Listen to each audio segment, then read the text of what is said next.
हरिओम। प्रभु जी, आज हम श्रीधाम वृंदावन में हैं और आप सबके साथ हम यहाँ का आनंद ले रहे हैं।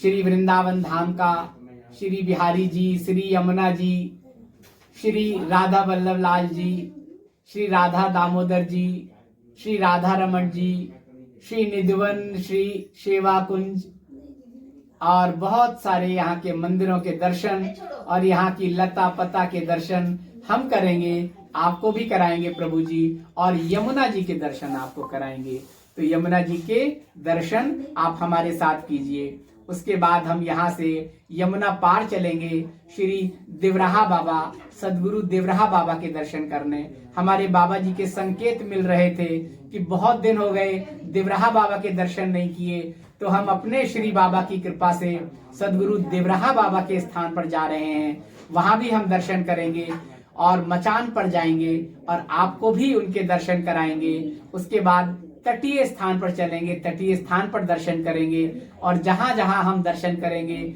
वहां वहां आपको दर्शन कराएंगे। तो श्री वृंदावन का आनंद आप हमारे साथ लीजिए प्रभु जी, यमुना जी का आनंद लीजिए, मंदिर का आनंद लीजिए, निधिवन का आनंद लीजिए, सेवा कुंज का आनंद लीजिए और जहां जहां हमें आनंद मिलेगा आप भी हमारे साथ आनंद लीजिए। और अभी तो यहाँ पे जहां मेरा बचपन गुजरा मथुरा और वृंदावन में, तो आप यहाँ पर भगवान जी का आनंद लीजिए, भगवान जी के इन स्वरूप का आनंद लीजिए, इन विग्रह का आनंद लीजिए।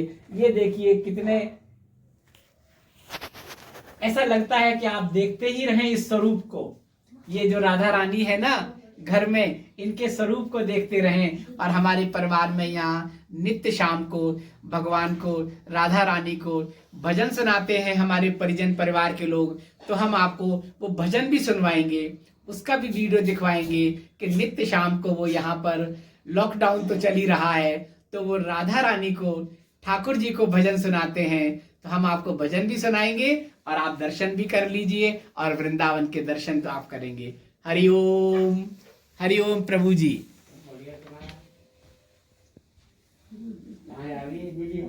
यूट्यूब पे आपके भजन भी जाएंगे।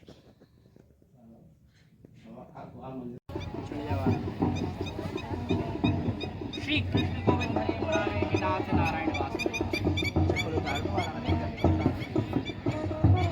श्री कृष्ण गोविंद हरे मुरारी हे नाथ नारायण वासुदेवा, हे नाथ नारायण वासुदेव, हे नाथ नारायण वासुदेवा, हे नाथ नारायण वासुदेवा।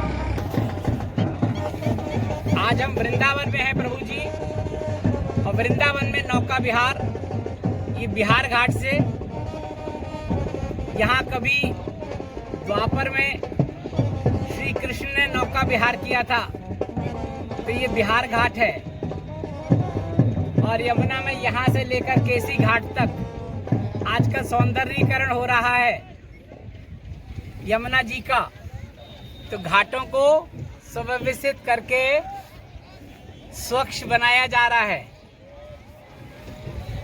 तो आपको यमुना जी के दर्शन करा दें, आपको भी नौका विहार करा देते हैं प्रभु जी, आप भी नौका विहार कर लीजिए। अभी आपको यहाँ से पार ले चलेंगे और उसके बाद फिर आपको घाट होते हुए और दूसरी तरफ ले चलेंगे।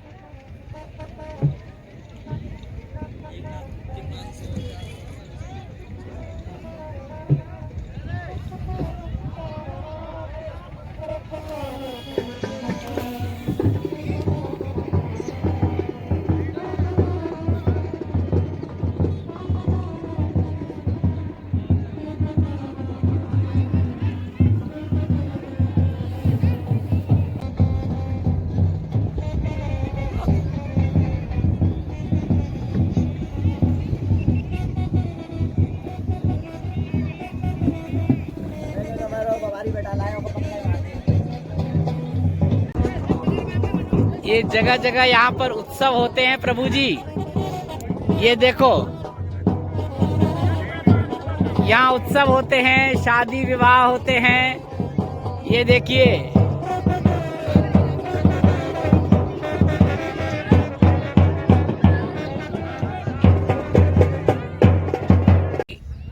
वृंदावन तो कान्हा की लीला स्थली है और यहाँ वृंदावन के जो ब्रजवासी है ना, वो कहते हैं कि जो द्वारकाधीश में जो गए हैं कृष्ण, वो दूसरे कृष्ण हैं। हमारे कृष्ण तो यही है, वो तो वृंदावन से बाहर गए ही नहीं है। और उद्धव से भी गोपियों ने यही कहा कि तुम कृष्ण का समाचार देने आए हो ना, और हमारा समाचार लेने आए हो, लेकिन हमारे कान्हा तो एक पल के लिए भी वृंदावन से बाहर नहीं गए हैं, वो तो यहीं पर हैं। इसलिए न कोई विरह है न प्रेम है, एक ही जैसा है प्रेम का विराट स्वरूप। ऐसा है वृंदावन धाम। आज भी यहाँ पे ब्रजवासी यही कहते हैं। हरि ओम। प्रभु जी, आज हम श्री वृंदावन धाम की माठ तहसील में भांडीर वन में हैं, जहाँ श्री राधा और श्री कृष्ण का विवाह हुआ था। और ये त्रिवेणी कूप है। इस त्रिवेणी कूप का क्या महत्व है, ये अभी हम जानते हैं। भगवान ने यहाँ पर बक्षासुर नाम के राक्षस का वध किया था, जो गाय का बछड़ा था। ग्वाल वाल बोले, तुमने गाय के बछड़े का वध किया है, तुम्हें सभी तीर्थों का स्नान करना पड़ेगा। तो भगवान घबराए, क्योंकि ग्वाल वाल बोले, हम तुम्हारे साथ हाथ उठाएंगे और ना खेलेंगे, हमसे दूर हट जाओ। तो भगवान बोले, मैं तो तुम्हारे बिना एक पल भी नहीं रह सकता। तो भगवान ने सभी तीर्थों को यहाँ बुलाया है और बंसी से कुआं प्रकट किया है। इसमें विराजमान हुए, इसमें सभी तीर्थों का जल है। जब सोमवार की अमावस पड़ती है तो इसका पानी सफ़ेद हो जाता है।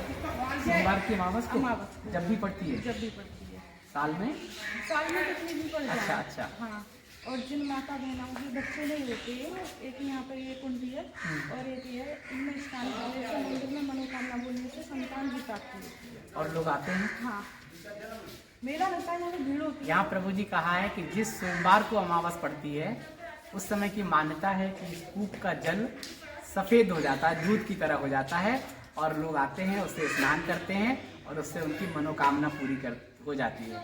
यहाँ प्रभु जी 6 परिवार हैं, उनकी इस मंदिर में सेवा होती है।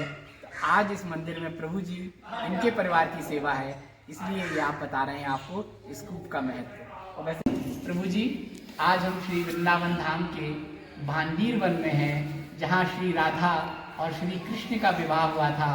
तो यही वो स्थान है जहाँ पर उनका विवाह हुआ, और श्री कृष्ण ने ब्रह्मा जी की उपस्थिति में उनकी राधा रानी के मांग में सिंदूर भरा था। और अकेला एक ऐसा मंदिर आप देखेंगे जहाँ कृष्ण के हाथ में आपको बांसुरी नहीं दिखाई दे रही होगी। इसकी क्या कथा है, तो प्रभु जी से अभी हम जानते हैं कि आप भांडीर वन और उनका विवाह कैसे संपन्न हुआ, क्या हुआ, इसकी कथा क्या है, वो अभी आपको बताएंगे। जी, राधे राधे। तो भगवान ने यहाँ अवतार ले लिया गोकुल में, नंद बाबा जी के यहाँ। तो एक दिन नंद बाबा जी 2 बरस के कन्हैया जी को लेकर अपनी गोद में और भांडीर वन क्षेत्र में गाय चराने के लिए आए। तभी भगवान की इच्छा से यहाँ बहुत तेज मौसम परिवर्तित होता है, आंधी तूफान आने लगती है, बारिश आने लगती है, बिजली कड़क जाती है, वृक्षों की डालियाँ टूट टूट कर गिरती है। तो नंद बाबा कन्हैया जी को लेकर छिपकर एक पेड़ की जड़ के नीचे बैठ जाते हैं। तभी क्या देखते हैं कि एक पश्चिम दिशा से एक नीले कलर का दिव्य प्रकाश आ रहा है। उस प्रकाश में एक लड़की आ रही है, वो और कोई नहीं, स्वयं राधा रानी थी। नंद बाबा जी उन्हें देख के पहचान जाते हैं और राधा रानी की स्तुति करने लगते हैं। तभी राधा रानी नंद बाबा जी के सम्मुख आती है। नंद बाबा जी कहते हैं, हे श्री जी, मुझे आपके और कन्हैया जी के रहस्य के बारे में पता है, क्योंकि ये रहस्य मुझे स्वयं गर्ग मुनि जो मेरे कुल गुरु हैं, उन्होंने बताया। आप दोनों पूर्ण ब्रह्म और एक दूसरे की अनादि शक्ति हो, एक दूसरे के बगैर अधूरे हो। इसलिए कन्हैया जी को आप अपनी गोद में धारण करिए, और यहाँ जो आपका मनोरथ होना है, वो भी मुझे पता है। अपना मनोरथ सफल करिए और कन्हैया जी को मेरे महल में सकुशल पहुँचा देना। और ये तब श्री जी कहती हैं, हे नंद बाबा, आपको जो भी रहस्य पता है, इसको किसी और से मत कहना। अच्छा। तब श्री जी कन्हैया जी को गोद में लेकर भांडीर वन के निकुंज वन में आ जाती है। अच्छा, ये जो पीछे जो वन है। तो 2 बरस के कन्हैया जी गोद में लेकर आ रही हैं और उसमें घूम रही हैं निकुंज वन की लताओं में। तभी कन्हैया जी अपनी पूर्ण किशोरावस्था में हो जाते हैं और राधा रानी भी अपनी कृष्ण को स्थान। तब वो दोनों इस वन में भ्रमण करते हैं, तभी आकाश मार्ग से ब्रह्मा जी का आगमन होता है। यहाँ पर एक दिव्य मंडप प्रकट होता है, जिस मंडप में सहस्रों खंभे लगे हुए हैं, लता पताएं हैं, रत्न मणि उसकी शोभा बढ़ा रहे हैं। उस मंडप में एक सिंहासन है, उस सिंहासन पर राधा रानी और कृष्ण भगवान बैठ जाते हैं। ब्रह्मा जी एक हवन कुंड का निर्माण करते हैं, अग्नि प्रज्वलित करते हैं, अपने वेद मंत्र का उच्चारण करने लग जाते हैं। जो वेद मंत्र की आवाज़ है, ध्वनि है, पूरे ब्रह्मांड में गूंजने लगती है, तो सभी देवी देवताओं के पास पहुंचती है। जो ध्वनि सभी देवी देवता भांडी कुंड में आ जाती है, भगवान के विवाह में सम्मिलित हो जाते हैं, मांगलिक गीत गाने लगते हैं, ढोल ताशे बजने लगते हैं, पूरा विवाह का माहौल तैयार हो जाता है। भगवान और राधा रानी के ऊपर पुष्प वर्षा करने लगते हैं सबके। जितने भी वैदिक रीति रिवाज हुए हैं, ब्रह्मा जी संपन्न कराते हैं पंडित के रूप। जैसे वेद मंत्र का, हवन का, फेराओं का, गठबंधन का। अंत में एक रीति होती है मांग भंडी की। जब तक वो रीति पूर्ण नहीं होती, विवाह पूर्ण नहीं होता है, तब ब्रह्मा जी अंत में उस रीति को कराते हैं और विवाह संपन्न कराते हैं भगवान और राधा रानी का। तो हमारा जो मंदिर है, भांडी बिहारी जी का मंदिर, इसमें सेम वही दर्शन होते हैं जो विवाह के दर्शन है। इसमें आप दर्शन करेंगे, हमारे बिहारी जी राधा रानी की मांग भर रहे हैं अपने हाथों से, जो कि अंतिम रीति थी विवाह की। सेम वही दर्शन है। आप देखो भगवान जी का जो हाथ है, वो राधा रानी विवाह में मांग भरते हैं, फोटो सेशन होता है, उस तरीके से हम मांग भरते हैं विवाह के दर्शन। आप और जगह जाओगे दर्शन करोगे, बांसुरी बजाते हैं, लेकिन यहाँ दर्शन करोगे विवाह के दर्शन। एकमात्र मंदिर है पूरे विश्व में जो कि विवाह का साक्षी है, राधा कृष्ण के विवाह का, जिसमें राधा कृष्ण के विवाह के दर्शन। बोलिए राधे राधे। त्रिवेणी कूप, रेणुकूप, वो मत्स्य कूप, हर युग में इसका नाम अलग, जिसका आदि बारह पुराण में एक श्लोक मिलता है के बारे में। अच्छा, हाँ। मत्स्य कूपम नमस्तुभ्यम भांडी वन स्थितम दर्शन मात्रेण चतुर्दश अवतारणम फल प्राप्त।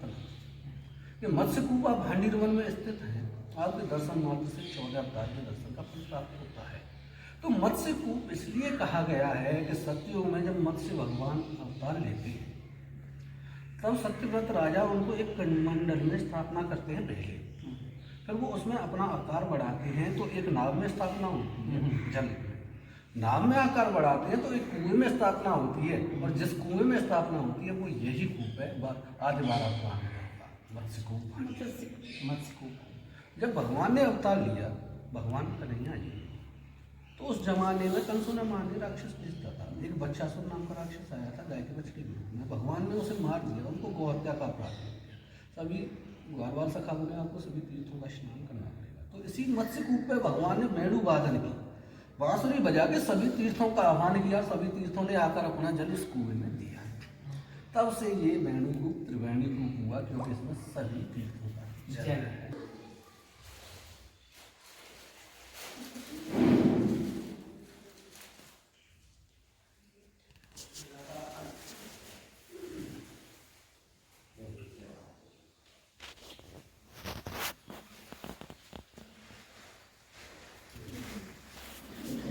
प्रभु जी, ये वो स्थान है जहाँ श्री राधा रानी और श्री कृष्ण के फेरे हुए थे, मंडप है। इसके बारे में थोड़ी सी जानकारी प्रभु जी से सुनते हैं। जो आप आए, ये भांडिर वन और भांडिर बट है, इसके दो नाम। अच्छा, वन तो ये झाड़ी हो गया, हाँ, और ये भांडिर बट है। हाँ, यही राधा कृष्ण का ब्रह्मा जी ने विवाह संपन्न करा इस स्थान पर हाँ। भांडी बट, यहाँ पर मंडप बनाया, हाँ। यहाँ विवाह हुआ, यही वो सारे कार्य संपन्न हुए हाँ। इस स्थान पर। सिंदूर दिया, ये बरमाला है, देखो ये तो भावर वाला है, और ये ठाकुर जी का जो माला पहना है ना, ये बरमाला पहनी है, कृष्ण कन्हैया राधा की माला जी के पहनी। ये है प्रभु जी जो बता रहे थे, माला ये मंडप है, यहाँ पर ये बरमाल हुई। तो ब्रह्मा जी प्रतीक रूप में साक्षी में है, और श्री कृष्ण और राधा जी है। तो यहाँ पर कहते हैं कि ये मतलब यहीं पर सबको संपन्न हुआ, तो ये सांकेतिक है कि यहाँ बरमाल यहाँ पर हुआ। ये वट वृक्ष है, शाखा हक लेवा बोलते हैं, हाँ। ऐसे निकल के इस वृक्ष से ये शाखा निकली, शाखा निकली, जब भी मंडप को बनाया, हाँ। 4 खंबे 4 पिलर होते ना, हाँ, तो ऐसे 4 खंबे और मंडप भी। ये देखिए ये सावित्री के वट वृक्ष से एक शाखा निकली और इससे देखिए कोई इसमें जॉइंट नहीं है और ये 4 अलग अलग 4 पिलर वृक्ष जैसे हो गए, 4 पिलर हो गए, मंडप हो गया। है।